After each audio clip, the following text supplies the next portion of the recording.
بسم الله الرحمن الرحيم ولله الأسماء الحسنى فادعوه بها وذروا الذين يلحدون في أسمائه سيجزون ما كانوا يعملون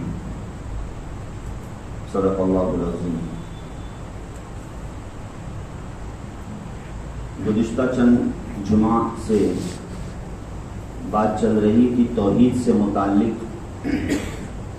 توحید کی 3 قسموں کو ذکر کیا گیا تھا، جن میں سے 2 قسمیں توحید الوہیت اور توحید ربوبیت ہو چکی ہے. توحید الوہیت اللہ کو عبادت میں ایک ماننا، توحید ربوبیت اللہ کے رب ہونے میں اسے یکتا جاننا اور اس کی تفصیلات. تیسری قسم ہے توحید کی توحید اسماء و صفات. یہ وہ قسم ہے توحید کی جو سب سے اہم قسم ہے، اور علماء کرام نے اس قسم میں بڑی بڑی کتابیں لکھی ہیں، بڑی تفصیلات اس قسم کی موجود ہے. اس لیے کہ اس قسم میں غیر مسلم تو چھوڑیے، خود اپنے ایمان والے اور مسلمان اگر توحید اسماء و صفات کا صحیح علم نہ رکھے تو ایسی صورت میں بسا اوقات شرک میں مبتلا ہو سکتے ہیں، جانے انجانے میں. اس لیے کہ اللہ کی اسماء اور اللہ کی صفات کا علم ہونا یہ بہت بڑی چیز ہے، اور یہ ایک بہت بڑا علم ہے. علماء کرام نے اسے بہت بڑا علم گردانا ہے. اللہ کے ناموں کو جاننا اور اللہ کی صفاتوں کو جاننا اور اس کے متعلق علم رکھنا. اللہ تعالیٰ کے بے شمار نام ہیں. حدیث میں آتا ہے، جو بخاری و مسلم میں روایت موجود ہے، کہ اللہ تعالیٰ کے 99 نام ہیں. 99 اللہ تعالیٰ کے 99 نام ہیں، مگر صرف 99 نام نہیں بلکہ اللہ کے بے شمار نام ہیں، جس کا علم سوائے اللہ کے اور کسی کو نہیں. مگر وہ نام جو نصوص سے ثابت ہے، قرآن اور حدیث سے ثابت ہے، جو نام اللہ کے قرآن اور حدیث سے ثابت ہے، ان کی تعداد تقریباً 99 تک پہنچی ہے. تو نبی کریم صلی اللہ علیہ وسلم نے فرمایا کہ اللہ تعالیٰ کے 99 نام ہیں، 100 میں 1 کم.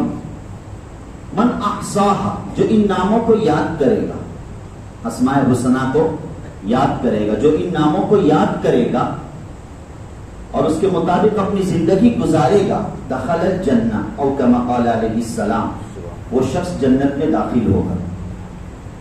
ان ناموں کو مجموعی اعتبار سے اسماء حسنہ کہا جاتا ہے. اسماء یہ اسم کی جمع ہے، اسم کہتے ہیں نام کو، حسنہ یعنی اچھے نام. اللہ نے قرآن کریم میں ذکر فرمایا وَلِلَّهِ الْأَسْمَاءُ الْحُسْنَى فَادْعُوهُ بِهَا، اور اللہ ہی کے بہت سے اچھے اچھے نام ہیں. اللہ ہی کے بہت سے اچھے اچھے کیا ہے؟ نام ہیں. فَادْعُوهُ بِهَا، اللہ کو ان ناموں سے پکارو. اللہ کو ان ناموں سے کیا کرو؟ پکارو. ایک تو اللہ، نام اللہ، یہ اللہ کا نام اس میں ذاتی ہے. اس میں ذاتی، جیسے ہمارے بھی انسانوں کے بھی ایک مخصوص نام ہوتے ہیں جو بچپن میں رکھے جاتے ہیں، اور اس کے علاوہ گھر میں پیار اور محبت سے الگ الگ ناموں سے پکارے جاتے ہیں، ہے کہ نہیں؟ تو اللہ تعالیٰ کا اس میں ذاتی اللہ ہے، اور اس کے علاوہ جتنے نام ہیں وہ اللہ کے اسماء صفاتی ہے. اور اللہ کے کیا ہے؟ اسماء صفاتی، صفتی نام ہے. جیسے اللہ کی ذات ہمیشہ سے ہے، ہمیشہ رہے گی، اللہ کی صفات ہمیشہ سے ہے، ہمیشہ رہے گی. یہ بات چل رہی ہے توحید اسماء و صفات کی، کہ اللہ کہ ناموں جتنے بھی اللہ کے نام ہیں، جتنے بھی اللہ کے صفات ہیں، ہمیں ایمان رکھنا ہے کہ لا مثیل لہ، اللہ کا کوئی مثل نہیں ہے، اللہ کا کوئی گویا کہ مثالی نہیں ہے۔ اللہ نے خود قرآن کریم میں ذکر فرمایا فلا تضربوا للہ الامثال، اللہ کے لیے مثال مت پیش کرو۔ ہم آپس میں ایک دوسرے سے مثال دے سکتے ہیں، بھائی فلانا فلانے کی طرح ہے، بے بولتے کہ نہیں، فلانا فلانے کی طرح ہے، مطلب ان دونوں کے اندر جو ایکٹیویٹیز ہے اور جو صفتیں ہیں وہ برابر سرابر ہونے کی وجہ سے ہم کہتے ہیں کہ فلانا فلانے کی طرح ہے۔ مگر نعوذ باللہ ہم یہ نہیں کہہ سکتے کہ فلانا اللہ کی طرح ہے یا اللہ فلانے کی طرح ہے۔ یہ مثال دینا شرک ہے، یہ مثال دینا کیا ہے بھائی؟ شرک۔ فلا تضربوا للہ الامثال، اللہ کے لیے مثالیں نہ دو۔ اللہ ایک ہے، تنہا ہے، وہ اپنی ذات میں بھی یکتا ہے اور وہ اپنی صفات میں بھی یکتا ہے، وہ اپنی صفات میں بھی کیا ہے بھائی؟ یکتا ہے۔ تو اللہ کے بے شمار نام ہیں، اللہ کی بے شمار اللہ کی صفتیں ہیں، ان صفتوں میں اللہ کو ایک ماننا اور کسی کو ان صفتوں میں شریک نہ کرنا، کسی کو ان صفتوں میں شریک نہ کرنا۔ اللہ رحمان ہے، اللہ رحیم ہے، اللہ نے ذکر فرمایا قرآن کریم میں واللہ الذی لا الہ الا هو عالم الغیب والشہادہ والرحمن الرحیم۔ وہ رحمان ہے، یہ جتنے بھی نام ہیں سورہ حشر کی جو آخری آیات ہے وہ اللہ تعالیٰ کے صفات پر دلالت کرتی ہے۔ الرحمن الرحیم الملک القدوس السلام المؤمن المہیمن العزیز الجبار المتکبر الخالق الباری المصور لہ الاسماء الحسنی، اور اس کے بہت سارے گویا اللہ کے اچھے اچھے کیا ہے نام ہیں۔ ہاں، اب انسان اگر یہ نام رکھنا چاہے تو اسے چاہیے کہ براہ راست ان ناموں کو نہ رکھے۔ اس لیے حدیث میں آتا ہے کہ اگر کوئی رحمان نام رکھنا چاہتا ہے تو صرف رحمان نہ بولے، صرف رحیم نہ بولے، بلکہ عبد الرحمان، آگے عبد لگائے، آگے کیا لگائے؟ عبد لگائے، عبد الرحمان، عبد الرحیم، عبد السلام۔ اس لیے کہ یہ سب نام کس کے ہیں بھائی؟ اللہ کے۔ ہم عام بول چال میں اللہ معاف کرے اتنا لمبا نام لینے کی بجائے شارٹ کرتے اے رحمان، اے رحیم، اے سلام، غلط ہے۔ اللہ کے نام کی تعظیم رکھے، اللہ کے نام کی کیا رکھے؟ تعظیم رکھے۔ اگر کسی کو پکارنا ہی ہے تو شروع میں عبد لگایا جائے، عبد الرحمن، عبد اللہ، یہ ساری چیزیں۔ اسی طریقے سے بات کو آگے بڑھاتے ہوئے اللہ کی جو صفاتیں ہیں ان صفات میں اللہ تنہا ہے، اس کی کوئی تمثیل نہیں، جیسے کہ ابھی بات آ چکی ہے، اور اللہ ہر نقائص سے پاک ہے، ہر نقائص سے اللہ کیا، نقص سے اور ہر عیب سے اللہ پاک کیا ہے؟ پاک ہے۔ اس کا یقین رکھنا، جیسے اللہ پاک نے قرآن کریم میں بہت سے جو نقائص کی چیزیں ہیں اللہ نے اپنے آپ کو اس سے دور رکھا ہے، نقائص کو دور کیا ہے۔ جیسے آیت الکرسی میں اللہ فرماتے ہیں لا تأخذہ سنۃ ولا نوم، کہ اسے نہ اونگ آتی ہے اور نہ ہی اسے نیند آتی ہے۔ یہ نقص کو اللہ نے اپنے آپ سے دور رکھا ہے، اس پر ہمارا ایمان ہونا چاہیے۔ یہ بھی توحید و اسماء و صفات میں داخل ہے کہ اللہ تعالیٰ اونگ سے پاک ہے، اللہ سونے سے پاک ہے، کھانے پینے سے اللہ پاک ہے، جو انسانی ضروریات اور حاجات جو انسانوں کے ساتھ لائق ہے اللہ ان تمام سے پاک ہے، اللہ ان تمام سے کیا ہے بھائی؟ پاک۔ اور قرآن کریم میں خصوصاً قرآن کریم میں کچھ صفتیں اللہ تعالیٰ کے ساتھ اس انداز سے مخصوص ہے کہ اس پر ہمیں ایمان رکھنا لازم اور ضروری ہے۔ ان صفتوں میں غور و فکر کرنا کفر ہے، ان صفتوں میں غور و فکر کرنا کیا ہے بھائی؟ کفر ہے۔ جیسے اللہ نے قرآن کریم میں ذکر فرمایا الرحمن علی العرش استوى، رحمان وہ ہے جو عرش پر مستوی ہے، اللہ کا ایک مستقل عرش ہے، ایک مستقل موضوع ہے۔ الرحمن علی العرش استوى، رحمان وہ ہے جو عرش پر مستوی ہے۔ اب اللہ کا عرش کیسا؟ کما یلیق بشانہ، جیسے اللہ کی شان ہے۔ اللہ کیسے مستوی ہے؟ کما یلیق بشان، جیسے اللہ کی شان، اس میں غور و فکر نہیں کرنا چاہیے۔ امام مالک رحمہ اللہ کے پاس ایک شخص آئے اور کہا کہ اللہ عرش پر ہے تو اس کی کیفیت کیا ہو سکتی ہے؟ اللہ عرش پر ہے، اس کی کیفیت کیا ہو سکتی ہے؟ تو امام مالک رحمہ اللہ نے بڑا اچھا جواب دیا، اور یہی ہمارا ایمان اور عقیدہ ہونا چاہیے۔ امام مالک رحمہ اللہ نے فرمایا الاستواء معلوم، اللہ عرش پر ہے، یہ ہمیں قرآن سے معلوم ہے، چونکہ اللہ نے فرمایا ہے میں عرش پر ہوں، تو اس حیثیت سے اب ہمیں اس پر کیا رکھنا چاہیے؟ ایمان رکھنا چاہیے۔ اب اس میں کٹوتی نہیں، نعوذ باللہ من ذالک۔ الاستواء معلوم، بس میں وکیفیتہ مجہول، اور اس کی کیفیت کیا ہے؟ اللہ عرش پر کیسے ہے، اللہ کرسی پر کیسے ہے؟ اللہ نے اپنے لیے کرسی کا بھی اس بات کیا ہے آیت الکرسی کے اندر، وسع کرسیہ السماوات والارض، اللہ کی کرسی آسمانوں اور زمینوں کو گھیرے ہوئے ہے، اللہ کی کرسی آسمان اور زمینوں کو گھیرے ہوئے، تو اس کی کرسی کیسی؟ کیا وہ کرسی جس پر ہم بیٹھتے ہیں؟ نعوذ باللہ من ذالک نہیں۔ تو امام مالک رحمہ اللہ نے فرمایا کہ وکیفیتہ مجہول، اس کی کیفیت پتہ نہیں، سوائے اللہ کے کسی کو پتہ نہیں۔ والسؤال عنہا بدعۃ، اور اس کے متعلق تفتیش کرنا، اس کے متعلق غور و فکر کرنا، سوال کرنا، یہ بدعت ہے۔ یہ کیا ہے؟ بدعت، انسان کو گمراہی کی طرف لے جائے گا۔ ہمیں اللہ کی قدرت میں غور کرنا ہے، جو اللہ نے خود فرمایا، ہمیں اللہ کی ذات میں غور نہیں کرنا ہے۔ کوئی اگر اللہ کی ذات میں غور کرتے بیٹھے تو یہ شیطانی وسوسہ ہوتا ہے، بس اور پر انسان کے دل میں یہ بات آ جاتی ہے اللہ کیسے ہو گئے، اللہ عرش پر ہے تو اللہ کرسی پر ہے، تو ہم جیسے بیٹھتے ویسے بیٹھے ہو گئے۔ یہ سب شیطانی وساوس ہے۔ جب بھی اس طریقے کا خیال دل میں آئے، اعوذ باللہ من الشیطان الرجیم پڑھ کے معاملے کو ختم کر دیا جائے۔ اس میں غور و فکر نہیں کرنا، اس لیے کہ اس میں غور و فکر کرنے کی وجہ سے انسان ایمان سے نکل جاتا ہے۔ ایمان سے کیا ہو جاتا ہے؟ نکل جاتا ہے۔ بہت سی چیزیں اللہ نے قرآن کریم میں ذکر فرمایا۔ اللہ نے اپنے لیے ہاتھ کا تذکرہ فرمایا، ہاتھ۔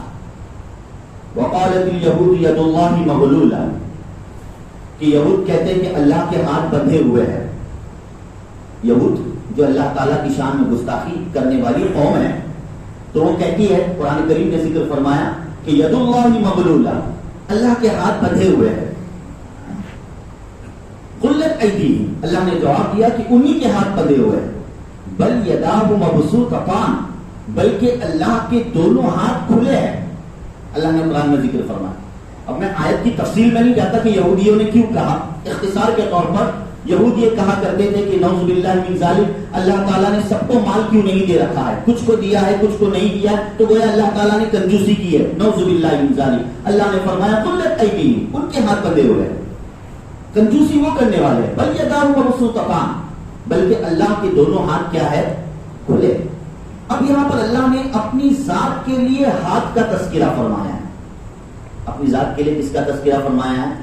ہاتھ کا تذکرہ فرمایا ہے۔ اسی طریقے سے حدیث میں آتا ہے کہ رات کے آخری پہر میں اللہ تعالی ينزل اللہ تعالی فی کل لیلۃ الی سماء دنیویہ، کہ اللہ پاک آسمانی یعنی دنیاوی آسمان پر، یعنی بالکل آخری آسمان پر اللہ پاک رات کے آخری پہر میں آ کر جو بندہ اللہ کو پکارتا ہے اس کو جواب دیتے ہیں۔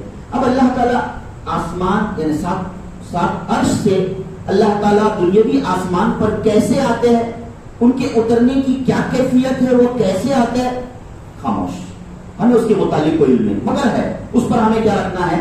ایمان رکھنا ہے، اس پر ہمیں کیا رکھنا ہے؟ یقین رکھنا ہے۔ کما یلیق بشانہ، جیسے اللہ تعالیٰ کی شان ہے اس پر اللہ اترتے ہیں۔ اللہ نے ذکر فرمایا قرآن کریم میں ایک جگہ پر وَنَحْنُ أَقْرَبُ إِلَيْهِ مِنْ حَبْلِ الْوَرِيدِ، کہ ہم انسان کی شہرت سے بھی زیادہ قریب ہے۔ شہرت مطلب یہ جو سانس کی نلی، اندر کی جو نلیاں ہوتی ہے نا، گردن کے اندر کی جو نلیاں ہوتی ہے اس کو شہرت کہا جاتا ہے۔ تو اللہ فرماتے ہیں کتنی قریب ہوتی ہے؟ انسان سے کتنی قریب ہے؟ قریب کا مطلب کیا؟ انسان کا جز ہے وہ، تو شہرت انسان کا پارٹس ہے، جسم کا ایک حصہ ہے۔ تو اللہ کہہ رہے ہیں وَنَحْنُ أَقْرَبُ إِلَيْهِ مِنْ حَبْلِ الْوَرِيدِ، ہم انسان کی شہرت سے بھی زیادہ قریب ہے۔ اب اللہ کیسے قریب ہے؟ کما یلیق بشانہ، جیسے اللہ کی شان ہے۔ وَأَحَاطَ بِكُلِّ شَيْءٍ عِلْمًا. اللہ تعالیٰ نے ہر اعتبار سے ساری چیزوں کو بطور علم کے گھیر رکھا. ساری دنیا اللہ کے گھیرے میں ہے, اللہ کے احاطے میں. کیسے ہے؟ کما یلیق بشان. تو قرآن کریم میں بہت سی اللہ کی قدرتوں کا تذکرہ ہے, صفات کا تذکرہ ہے. تو ان صفات کو ہو بہو اسی طرح ماننا اور اسی طرح یقین کرنا جیسے اللہ نے بیان فرمایا. اس میں کوئی قیل و قال نہیں کرنا, اس میں کوئی تفصیلات پیش نہیں کرنا, اس میں اس کی کیفیت کو نہ جاننا. یہ ہے توحید اسماء و صفات. یہ کیا ہے؟ توحید اسماء و صفات. اللہ کی جو بعض صفتیں ہیں, بعض قدرتیں ہیں, اللہ اسی میں خاص ہے, اللہ ہی کے لیے خاص ہے اور کسی کے لیے ثابت نہیں. اگر آپ ان کو کسی اور کے لیے ثابت کر رہے ہو, وقت کے نبی کے کو بھی ثابت کر رہے ہو, تو یہ شرک سے قریب والا عمل ہوگا. یہ شرک سے قریب والا عمل. اللہ تعالیٰ نے قرآن کریم میں ذکر فرمایا واللہ الذی لا الہ الا هو عالم الغیب والشہادہ والرحمن الرحیم, کہ اللہ وہ ذات ہے جو غیب کو جاننے والا ہے. کس کو جاننے والا ہے بھائی دیکھیے یہاں پر یہ جو میں نے کہا نا سورہ حشر کی آخری آیت جو توحید اسماء و صفات پر دلالت کرتی ہے, اللہ کی صفتوں کا تذکرہ ہے کہ اللہ تعالیٰ غیب کو جاننے والے ہیں. غیب کسے کہتے ہیں؟ نہ دیکھی ہوئی چیز, آئندہ آنے والی چیز, نہ دکھنے والی چیز, اللہ اس کو جاننے والے ہیں. اس میں کوئی شک و شبہ ہے کیا کہ اللہ جان سکتے کہ نہیں؟ بالکل جان سکتے. عالم الغیب وہی ہے. اب عالم الغیب کا خطاب کسی نبی کو دینا یہ بھی وقت کا کیا ہے بھائی؟ شرک ہے. وقت کا کیا ہے؟ شرک. تو جو صفتیں اللہ کے ساتھ خاص ہے سو خاص ہے. اب مخلوق کو اس میں جگہ دینا اور مخلوق کے ذریعے سے اس کی تمثیل پیش کرنا یہ در حقیقت شرک میں داخل ہے. یہ ہے توحید اسماء و صفات. اس کا خلاصہ 3 بنیادی چیزیں نکلتی ہے. سب سے پہلی چیز کہ اللہ ہر نقص سے, ہر عیب سے اللہ کیا ہے بھائی؟ پاک ہے, اور مخلوق کے مشابہ کوئی نہیں. بات میں اللہ مخلوق کے مشابہ ہونے سے بالکل کیا ہے؟ پاک ہے. ایک شخص سورہ اخلاص جو توحید اسماء و صفات پر بہترین انداز میں دلالت کرتی ہے. اللہ کے رسول صلی اللہ علیہ وسلم نے ایک شخص کو فلانے سفر کا امیر بنایا اور انہوں نے امامت جب بھی کی تو امامت کرتے وقت جب بھی کوئی سورت پڑھتے یا آیت پڑھتے سورہ فاتحہ کے بعد تو اس کے ساتھ سورہ اخلاص جوڑ دیتے تھے. قل هو اللہ احد اللہ الصمد لم یلد ولم یولد ولم یکن له کفوا احد. پہلی رکعت میں بھی وہی, دوسری رکعت میں بھی وہی, مغرب میں بھی وہی, عشاء میں بھی وہی, فجر میں بھی وہی. بس نہیں.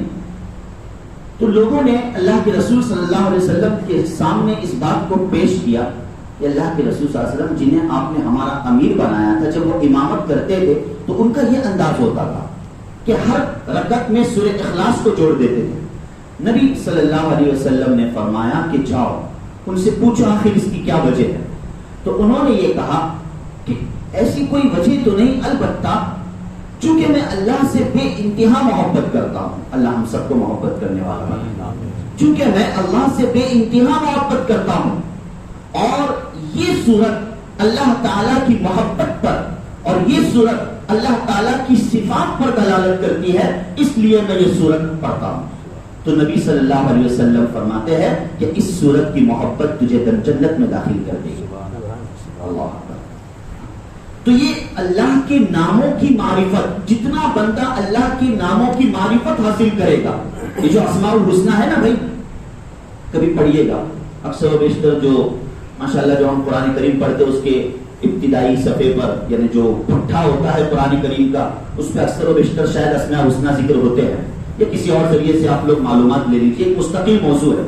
اللہ کے اسماء الحسنی کو پڑھیے گا, اللہ کے اسماء الحسنی کو کیا ہے پڑھیے گا, اور خصوصاً اس کا ٹرانسلیٹ پڑھیے, ترجمہ, صرف عربی نہیں, اس کا ترجمہ بھی جاننے کی کوشش کیجیے کہ المہیمن, العزیز, الجبار, المتکبر, المصور, یہ جتنے بھی اللہ کے نام ہیں اس کا کیا معنی ہے وہ جاننے کی کوشش کیجیے گا.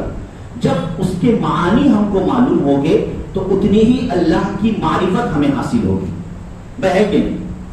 ظاہر بات ہے کہ جب ہمیں پتا چلے کہ اللہ کی صفت قادر ہے تو قادر قدرت رکھنے والا, اس کا ترجمہ ہوگا تو پتا چلے گا کہ ہاں اللہ ہر چیز پر قدرت رکھنے والا ہے. السمیع, سننے والا, ہر چیز ہر ایک کی اللہ سننے والے.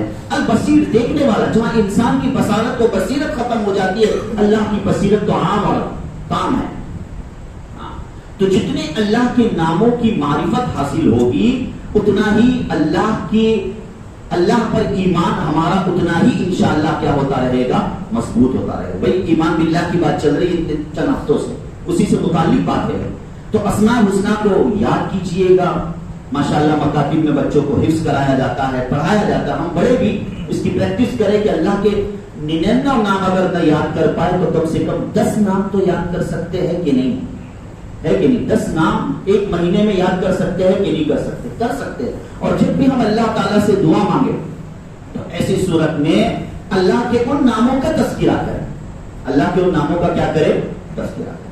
ایک صحابی بڑے عجیب انداز میں اللہ تعالیٰ سے دعا کر رہے تھے کہ اے اللہ آپ ہی اللہ, انک انت اللہ, آپ ہی اللہ ہے, اور اللہ کی اسماء الحسنی کا تذکرہ کر رہے تھے. تو نبی کریم صلی اللہ علیہ وسلم نے فرمایا کہ اس شخص کا اس طرح دعا کرنا اس کی قبولیت کی علامت ہے. اللہ تعالیٰ اس کی دعا ضرور قبول کرے. فدعوه بھی, اللہ نے خود قرآن میں کہا کہ اللہ کے الگ الگ ناموں سے اللہ کو پکارو. تو ہم ناموں کو یاد کرنے کی کوشش کریں اور ان کے معانی اور مطلب کو سمجھنے کی کوشش کریں, اتنا ہی انشاءاللہ ہمارا ایمان کیا ہوگا بھائی, مضبوط ہوگا. یہ ہے مختصر, اس سلسلے میں بڑی تفاصیل ہے علمی اعتبار سے, توحید اسماء و صفات کے اعتبار سے. المختصر خلاصہ جو چند ہفتوں سے بات چل رہی تھی ایمان باللہ سے متعلق کہ اللہ پر ایمان لانے کی کیا تفصیلات ہے. 3 چیزیں ہیں, توحید الوہیت, توحید ربوبیت, توحید اسماء و صفات. اللہ کو بندگی, اللہ کی عبادت کرنے میں اللہ کو ایک ماننا, اللہ کو رب ماننے میں اللہ کو ایک ماننا, اور اللہ کی جیسے اسماء و صفات ہے اس مطابق اللہ کو جاننا اور علم رکھنا اور اس پر ایمان رکھنا. یہ در حقیقت توحید کی 3 قسمیں ہیں. اللہ پاک ہمیں ان قسموں کو سمجھنے کی اور اس مطابق عمل کرنے کی توفیق نصیب فرمائے. آمین یا رب العالمین. وآخر دعوانا الحمدللہ.